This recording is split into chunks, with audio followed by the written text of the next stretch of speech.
I'm Alana, Hines. And I'm Bassin, Sall from the City School Student Media Team. And welcome to Building a Generation.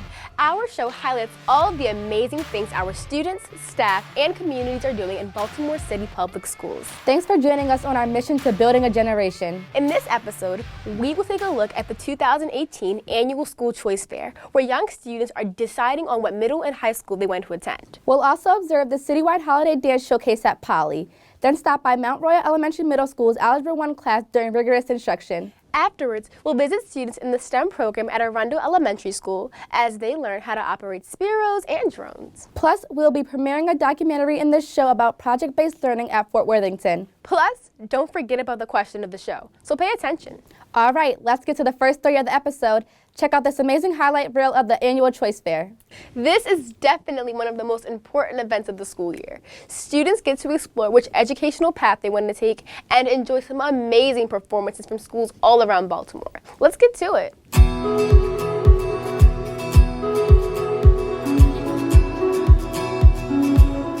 Welcome to the 2018-19 Choice Fair for Baltimore City Public Schools. I'm Bryce Taylor. I'm Imani Humphrey-Torres from the City School Student Media Team. Thank you for joining us at this special event. The Choice Fair, I say, is the most important event of the school year. And we are here to show you why.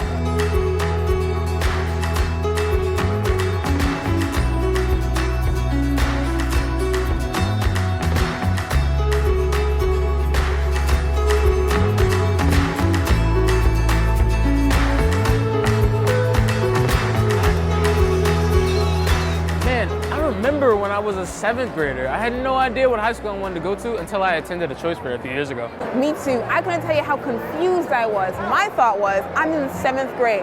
Why am I worrying about high school? Right.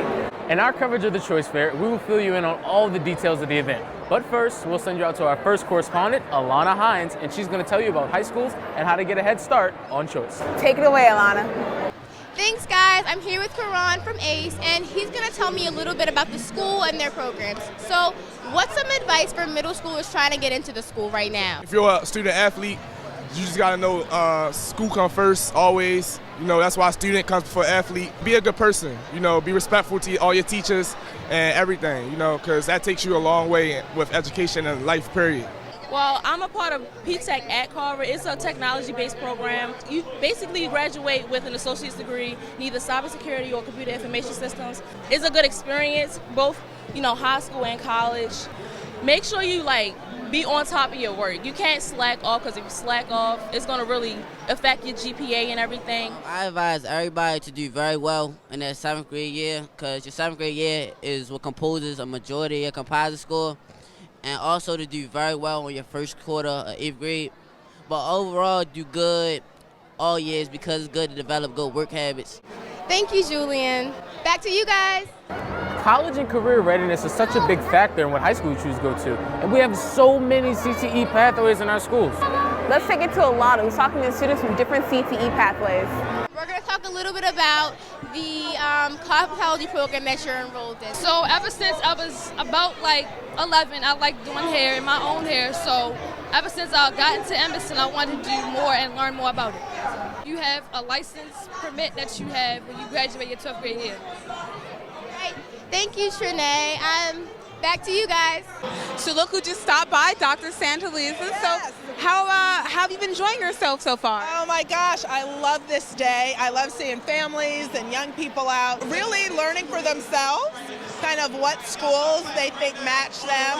Gives families more power in making kind of decisions about what fits them best. When they leave here tonight, what do you hope they take away from this program? I hope they take away information. I hope they take away getting a chance to talk to students at the actual schools, hear what makes them love their school, and then go back as a family and have a discussion. So is this a good community building event?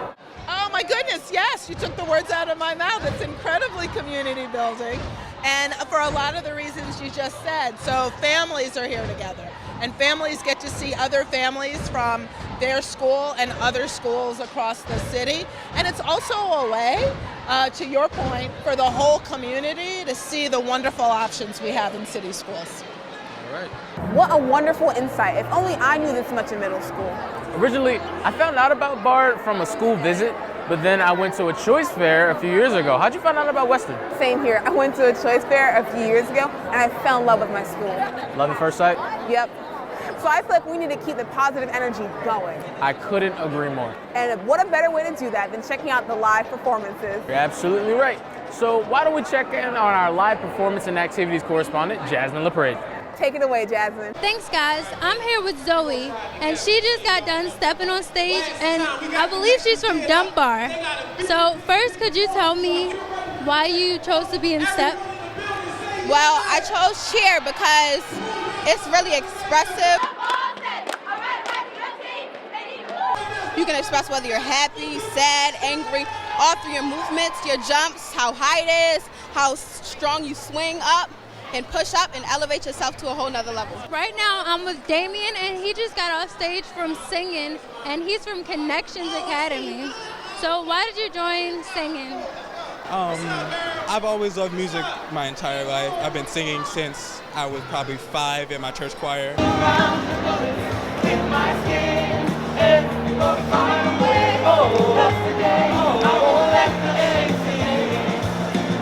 With the music department being so new to the school, it was a good idea to give that support and try to help build it up. I say get prepared for a lot of work. Later on through your high school year, it might seem like it's slowing down and getting shorter, but it's still as much work as it is as day one. It's just manage your time well and try to get what you need to get done. Thank you. Back to you guys. Thanks, Jasmine. Did you see those performances? That band was off the chain. Yeah, the band played so nicely. So, do you have any clubs or extracurricular activities at your school? Yeah, we have basketball, volleyball, soccer, badminton, and tennis. We also have theater, improv, and stage crew. That's a lot. What do you have at bars? We have SGA, mock trial, choir, newspaper club, yearbook club, volleyball, and basketball. So far we have covered so much of the choice fair, but there's one more stop in our journey. You're right, Bryce. We almost forgot about middle school. How can we forget about something so crucial? Middle school is such a long time ago. What middle school did you go to? Mount Washington. Nice. And yourself? I went to cross country, elementary, middle school. At the time of my life at that school, life was so much simpler. It was. Now, let's head over to our middle school correspondent, Caleb Bergassi. Take it away, Caleb. Thanks, guys. I'm here at Booker T. Washington Middle School. Can you tell me about your school? We focus on arts. We have Segway School for Baltimore School for the Arts as well as Baltimore Design School. We set our students up to get to go to one of those two schools if they like art. I'm here with Jayla. Do you think the choice fair is helping you make better decisions on what school you want to go to? Yes, I'm glad it's a lot of different schools here so I can really know what school I want to go to, so I have like multiple choices to choose from. I'm here with Taja at Waverly Elementary School. Can you tell me how the choice fair is helping you? The choice fair is helping me by giving me information on the school that I want to go to, by preparing me to know that I have many different choices than just one. Thanks a lot, Caleb, and great job, man. So I gotta say, that was a fun but educational experience. It was. It was great to see all the kids and families gaining information on schools and the overall choice process. I also enjoyed the performances. The students really represented their schools with pride. Every student is unique with their strengths, interests, and plans for the future. That's why at City Schools, all students get to choose the high schools they want to attend and also choose their middle school. If you're interested in learning more about school choice or information about schools, feel free to log on to www.baltimorecityschools.org/choice or visit our Facebook or Twitter. This has been Imani Humphreys-Torres. And I'm Bryce Taylor for the City Schools Student Media Team. See you next time.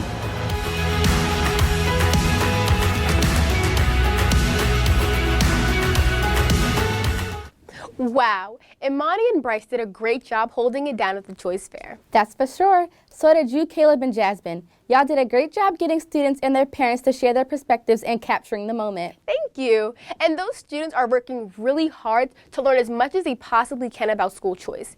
Each student is unique with his or her own strengths, interests, and plans for the future. It is important that families start thinking about these things as early as 3rd or 4th grade so that students keep all doors open for getting into their top choice schools and programs. Most definitely. How did you know Poly was the best school for you when you had to choose?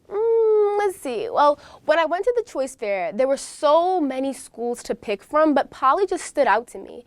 I loved what they represented, and I just knew that I would fit right in. Plus, I knew it was one of the best schools in the city, and that would be a great step in the right direction for me. Yes, Alana, Poly pride. I totally agree. It keeps us students inspired. Speaking of inspired, I cannot wait to see the citywide dance showcase, but first, let's take a commercial break. We'll be right back after these messages. Hi, I'm Imani, and I go to Western High School. I'm here to talk about school budgets. Not something you think I'd be interested in, right? But school budgets are about me, and they're about all students and the teachers and parents and everybody who makes school work. So we all know how budgets should work. So how can we make them work for us? The first step is knowing about the money. City School's budget is more than $1 billion each year. About 3/4 of that comes from the state of Maryland, and about 1/4 of that comes from Baltimore City. We also get some dollars from the federal government and other sources. The amount we get is based mostly on how many kids go to Baltimore City public schools. The more students, the more dollars. Those dollars come mostly from taxes, that is, your school budget comes from you. So it's important they have a say in how the dollars are spent. So once we know about how much money the whole district should get, the second step is figuring out how much to go to each school. About 70% of the total district budget goes to schools. Most of the rest goes to schools too, but it's managed by the district office for things like electricity, trash removal, buses and MTA passes, school police, athletes, and a lot more. There are also dollars spent on administration that keeps the district running. That big 70% turns into an amount for each school. Every school gets a total amount based on how many students are expected to be at that school next year. There's a formula for figuring out the amount for each of the district's 30 or so charter schools, and another called fair student funding. That's used for schools that aren't chartered. There are extra dollars depending on who the students are, like if they have disability or are gifted or if they're learning English. This year, the Fair Student Funding formula started giving extra to schools that serve mostly low-income families. That's because these students can need extra support to do as well as kids who go to schools in neighborhoods that are better off and have more resources. The third step is the fun part. Once principals know how much money will be in their budget for the next year, they figure out what to spend it on. This is where I come in. Some money comes off the top to pay for principals, teachers for pre-K, and students learning English, career and technology education teachers, and some staff members who support students with disabilities. City schools call these locked positions because district policy and education law says schools are locked into having these people in schools. There are also additional unlocked dollars for staff members for special education based on individuals' needs of students and the school, and principals have to set aside money for this. But what's left over? This is where your principal needs to hear from you. Your school's budget priority meeting is your chance to tell your principal what's most important to you at school, to help him or her figure out how to spend those remaining dollars. So it's time to speak up. Your principal will also have a meeting to show you the school budget draft and the final submitted budget. So remember, it's your money and it's your school. Help make it work for you.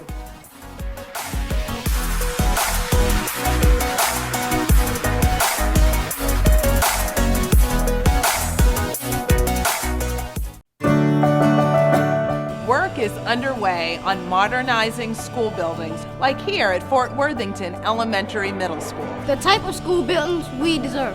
Our new schools will provide community-friendly spaces and be better for our environment. They will allow for innovative technology and 21st century teaching and learning. The 21st Century School Buildings program is positively affecting my education and my city. That's right. Learn more about this major commitment from the state, City of Baltimore, and city schools by visiting baltimore21stcenturyschools.org. Building a brighter future together.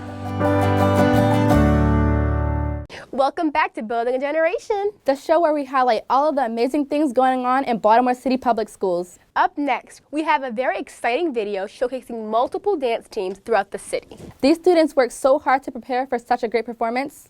Let's roll the tape.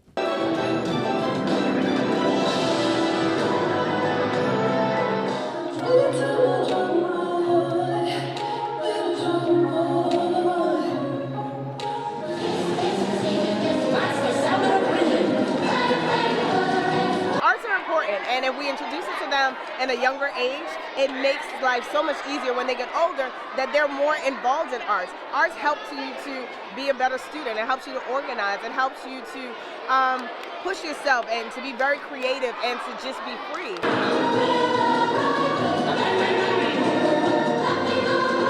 We know it's for the kids, so we have to be excited. We have to have energy. We work really hard with training our core. We work together as a team. We all come up with the choreography.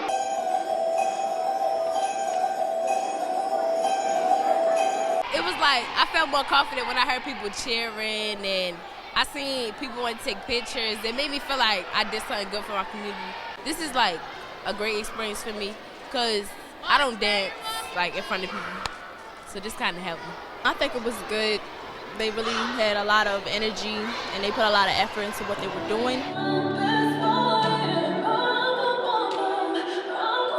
I feel like I'm going to inspire them to do what they believe is right and do what they want to when they grow up. Because since I'm a freshman and I'm the captain and I have like a large solo, it's going to inspire them to be like, no matter what age you are, you can always do what you achieve. All the dances were beautiful and I really liked the performance.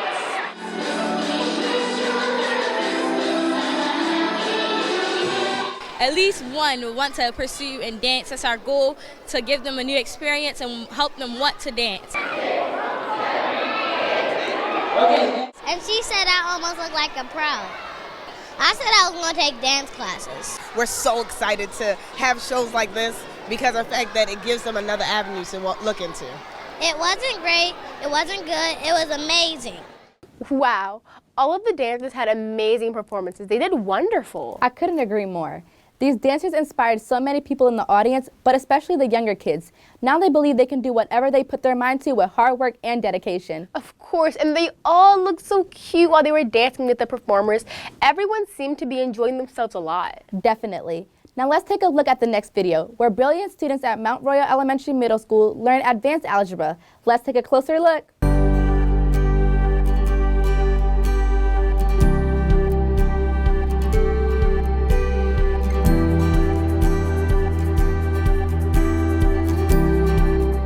I wanted to go to the same place, Baltimore City, wanted to go back to the city because that's where I got my education. That's where I met those teachers who made a difference in my life, and I wanted to be one of those. And now I feel like I am making that difference. And when students come back from high school, they tell me all about what they learned in my class and how prepared they are. First part, how am I going to solve for m? Jediah, can you help us? -2m less than 4. Okay, divide both sides by -2. Combine inequalities, see what you remember. Jasmine, you take 1. We're learning a unit about inequalities, and today we're learning about conjunctions and disjunctions, as you saw. A conjunction is where both sides of the equation have to be satisfied, and a disjunction is when one or the other side of the equation is satisfied. So the first component is y is less than -1. Here is -1, and she has open circle. We always know that we're not going to get the easiest of problems, so it forces us to work harder, and it forces us to always be on our best so we can understand and improve. And I got 5x is greater than 15, and then I divided both sides by 5 to get x by itself again, and I got x is greater than 3. My family moved to U.S. from India when I was 16. At that time, my problem was the English. I didn't know how to speak in English. Now their problem is the mathematical skills that we're trying to, instill in them. She was always interactive with us. She takes her time. It's the or inequality. It needs to go in 2 different directions, right? Okay, perfect. She will break it down for you if you have any questions, and she's like a best friend that you can have when it comes to the classroom as far as teachers go. All right, talk to us while you're doing it so we can all pay attention. N is going to be less than or equal to -1 1/3. Excellent. At that time, I wasn't really aware of, how to give speech or how to write something in English. It was something brand new to me. The public speaking and be confident when I share my solutions in front of the class. That's where I learned that from. So I feel like I need to continue that legacy. I just want to make that difference in somebody else's life. -3, which is less than what? M. which is less than or equal to 3.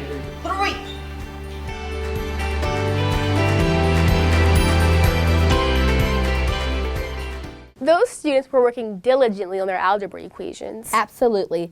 But math is not just about numbers or equations, it's about understanding. I just love how their teacher encouraged them to be confident while explaining their answers in the front of their class. Confidence is key. All right, I never thought I would say this, but it actually looks like they were having a lot of fun. Exactly. Speaking of fun, let's dive into another story about second grade students in the STEM program at Arundel Elementary School. Wow, they are so young. I can't believe they are learning how to program sphero balls and flying drones. I know, right? That's too cool. The beautiful thing about learning is that no one can take that away from you. Check it out.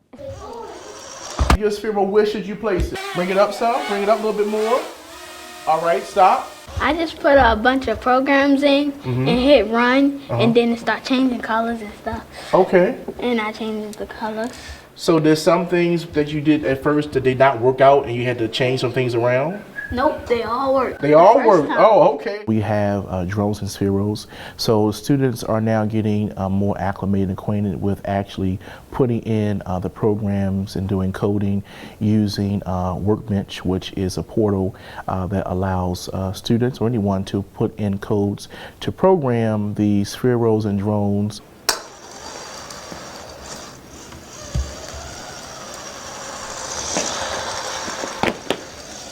I like when we get to program the spheros and the drones, and it's really fun to do it. I like when it roll around the floor and then you get to run with it. So when I dropped it, it turned green. That was your collision. And then it was still rolling because I put repeat forever. You can make it change colors, go fast, go slow. And with the drones, you can make it flip forward, backwards, sideways.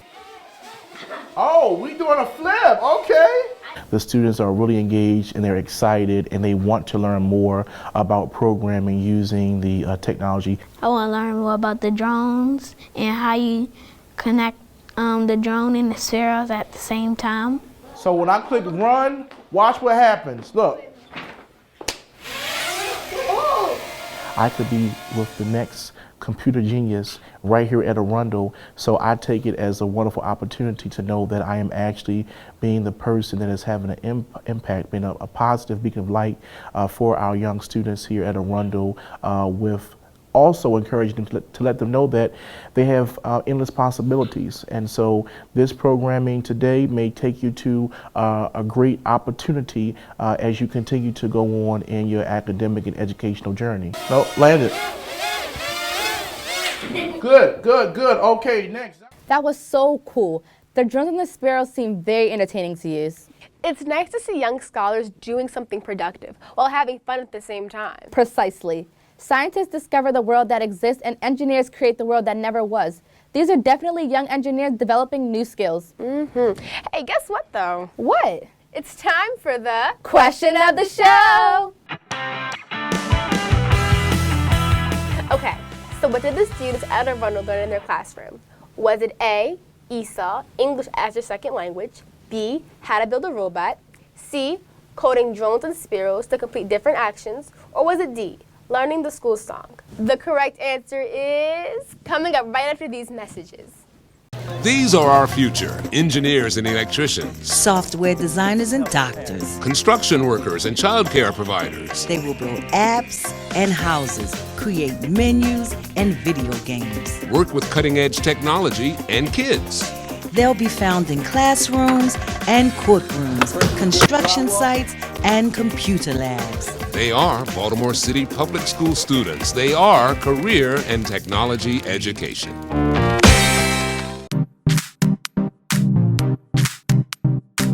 I'm a Baltimore City Public School student. I'm Alana from Baltimore City Public School. Je suis de Baltimore City B. Salut, je suis une élève de Baltimore City Public School. Soy un estudiante de Baltimore City Public Schools. أنا طالب في مدارس بالتيمور الحكومية. We are Baltimore City Public School students. And we celebrate diversity every day. Hey Hey kids, have you got started on your service learning hour? Do you want to be able to graduate with no problem? Well, stick with me as I tell you everything you need to know. First, every student must complete 75 hours of service learning to be able to graduate. And some students even get started in middle school. The idea is to get to high school and not have to worry about getting the hours. So it's never too early to start. Service learning could be going to a nursing home and volunteering. You see that key word? It's something you do in your spare time that you don't get paid for. Some high school seniors get overwhelmed when they don't have enough hours, so they run around trying to find a place to volunteer. Trust me, you do not want to be like them. One idea is to help the homeless, or even help plant some flowers, paint, or clean up your school community. So get going and talk to a school counselor, a teacher, or a principal about what your school is doing for service learning. We have a role to play, especially when it comes to making sure each student is in school every day. The City Schools community can create a climate that makes school a place where students want to be. Many students may not be in school because of personal or financial issues. Staff connects with students to identify barriers in the home, the community, or the school building that hinder the ability to attend school every day. Schools can reward students for improved attendance with parties, announcements, shout-outs, and special trips. So let's do our part in making sure all our students are in school every day and ready to succeed. Welcome back. Now it's time for the answer to the question of the show. What did the students at Arundel learn in their classroom? Was it A, ESOL, English as your second language, B, how to build a robot, C, coding drones and sparrows to complete different actions, or D, learning the school song? The correct answer is C, coding drones and sparrows to complete different actions. And now, let's check out the last story of the episode. It takes place at Fort Worthington Elementary Middle School, where students and teachers collaborate to plan a fall festival through project-based learning. Have you seen it yet, Alana? I have, and it's an incredibly powerful story on how the entire school community came together to learn about fall and the change of seasons. Let's take a look. I am somebody. I was somebody when I came. I'll be a better somebody when I leave. I am powerful and I am strong. I deserve the education that I get here. I have things to do, people to impress, and places to go. Hello, kids. We are here to act out the fall story, The Little Yellow Leaf. I hope you enjoy. Who's next? All right, your turn. Take your time. We are working on our project-based learning, and it's about how the weather impacts people, plants, and animals throughout the fall. Leaves need water, leaves need air, leaves need sunlight to make that kind of sugar.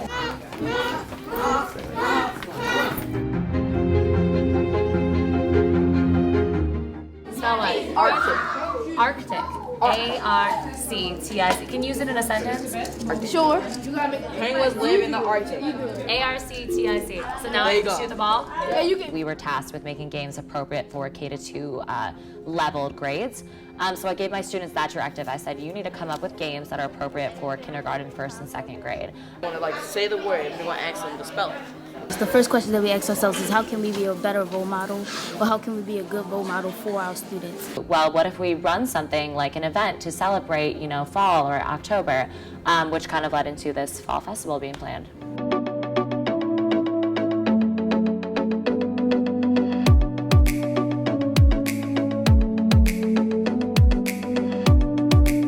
We planned the project in August and September, and then we started implementing it in October according to our language arts curriculum. We began with a question, like how can we have our middle school students act as role models to the lower grade levels, and we were kind of looking through ideas and garnering the student perspective. It was really important for us to bridge that gap between our elementary school and our middle school, then also having authentic learning experiences for children.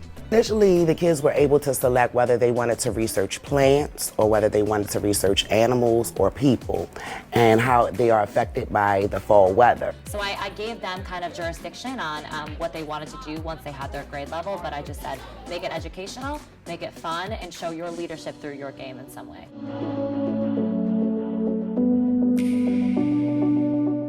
been tracking the weather, we've been tracking plants, animals, and people, right? And so what was special about that little yellow leaf? He didn't what? He didn't want to fall off. Were there any animals in that story? Yeah. What places in the South, Dylan, would they be flying Florida, Mexico, and California. Pumpkins get heavy and bigger. The children were, of course, engaged in how does the weather affect humans and nature, and so that was directly correlated to their Wit and Wisdom unit. We're starting out with research first and going through that process, and then during this time, we're acting out one of the stories to build comprehension as well as engage them for learning.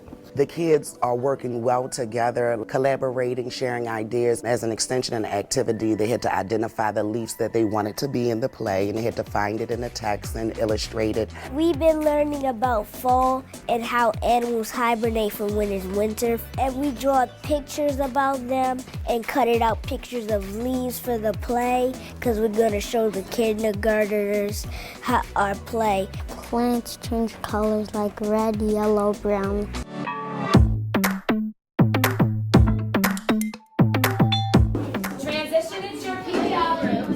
And they really took it and ran with it. Like the Google searches were so funny, like elementary school games for fall, like pumpkin, whatever. And it was really great just to see them take charge and like show the creativity aspect of research. We started problem solving, thinking of the things that can be easy for them, a couple of challenging questions, but make it fun and also educational at the same time.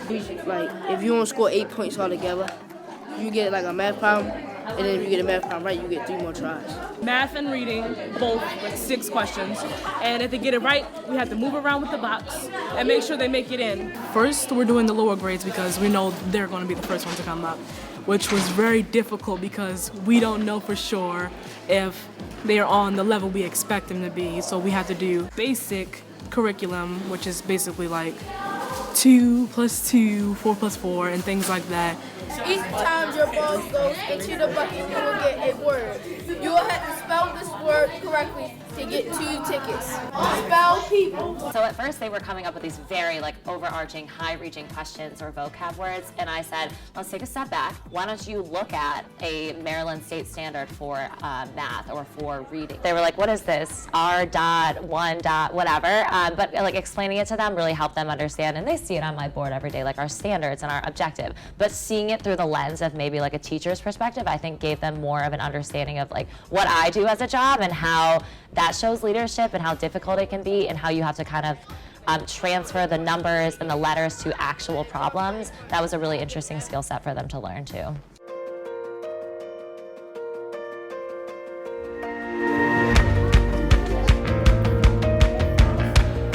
Let me hear you emphasize big. Big oak tree. A big oak tree.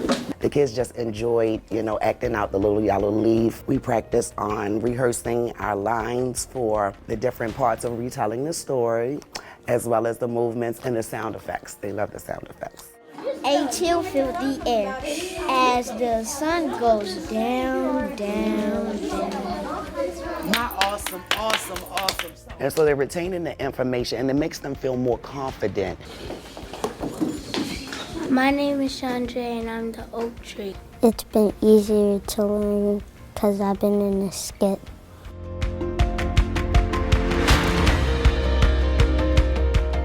Alright, so we changed it up a little bit because of our supply chain.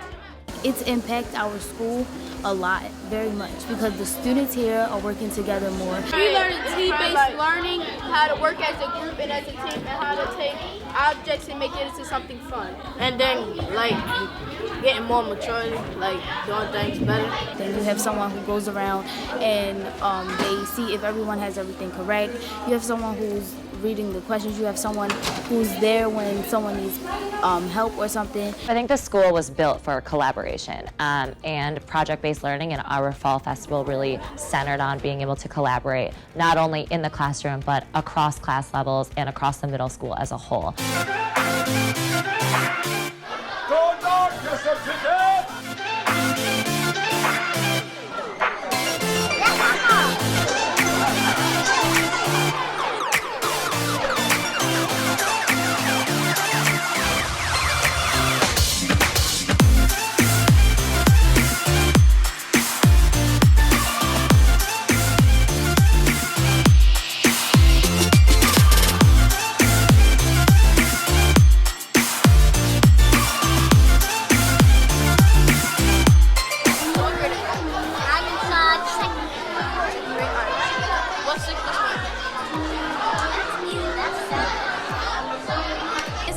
everybody happy. It's making us happy because all the little kids are smiling, they're happy, and I just like it.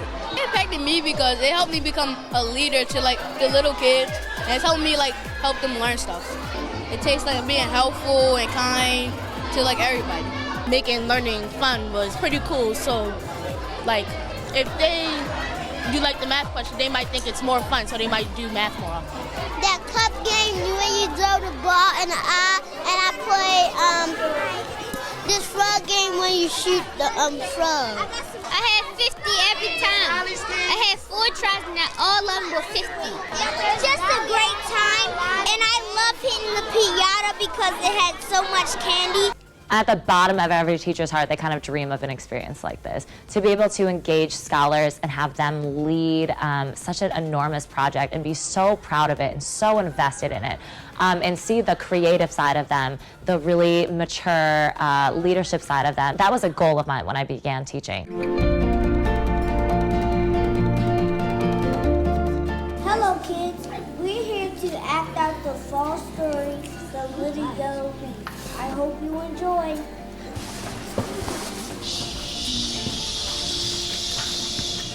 The little yellow leaf, while apples grew musky, pumpkins heavy, and flocks of geese took wing. Not ready yet, as the stars and moon shine at night. High up on an icy branch was a little scarlet leaf. The end.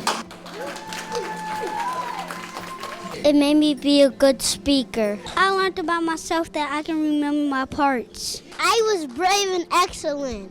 When I learned about myself, I was great. It was just heartfelt. It was warming and it just lovely, and everybody was smiling and encouraging one another. So it just really, truly, just collective work. It just made us feel great. When you think about like our 3 levers of the blueprint, right? And you think about like leadership and our teachers being able to lead through this, but even our kids, right? And you think about student wholeness and how we're actually meeting the needs, the social and emotional needs of our kids while also working through academics.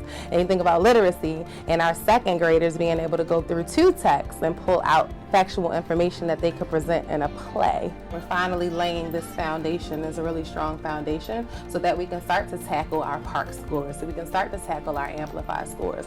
Because that's really what's important to me, making sure that when our children leave the fort in 8th grade, that they're prepared for high school and they're prepared for college and beyond. I am a Fort Worthington scholar. I am more than my environment. I am my future. I am a winner. There is nothing I cannot achieve. There is no place my education will not take me. I expect excellence.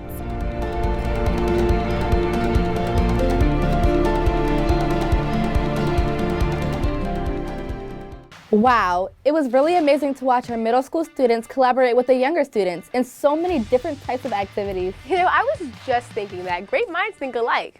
We need more of this in all city schools. I agree. It was great seeing the students interact in different events. Students are really showing improvement and the fun activities that occur in our city schools. Oh no. What's wrong? Unfortunately, it's about that time. We have to wrap up this episode of Building a Generation. Thank you for joining us as we share the wonderful stories of our school community. Be sure to watch Channel 77, and for more videos, head to vimeo.com/cityschools or follow us on Facebook, Instagram, and Twitter. We are everywhere. I'm Alana Hines. And I'm Bassin Sall. Thank you for building a generation. See ya!